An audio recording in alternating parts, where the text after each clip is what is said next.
अस्सलामुअलैकुम नाजरीन, मैं हूं आपका मेज़बान उमर दराज साबरी। आप देख रहे हैं सिटी वन न्यूज़। खबर शामिल करते हैं भुआना के नवाई इलाके चक नंबर 223 जनूबी रमाना में कत्ल की लर्ज़ाखेज़ वारदात सामने आई है, जहां पर नहरी पानी का तनाज़ा एक जान ले गया। अल्लाह दित्ता वगैरह ने मुबीना तौर पर 45 साला इजाज़ पर डंडों और सोटों के वार किए, जिससे इजाज़ शदीद ज़ख्मी हो गया।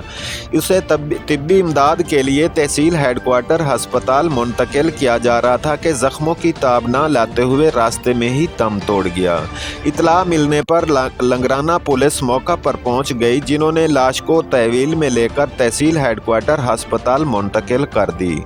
मुलजिम मौका से फरार हो गया। पुलिस के मुताबिक हस्बे ज़ाब्ता कार्रवाई अमल में लाई जा रही है। रिपोर्ट कर रहे हैं Zafir Ali Ramana, district reporter, city one news, Chiniot.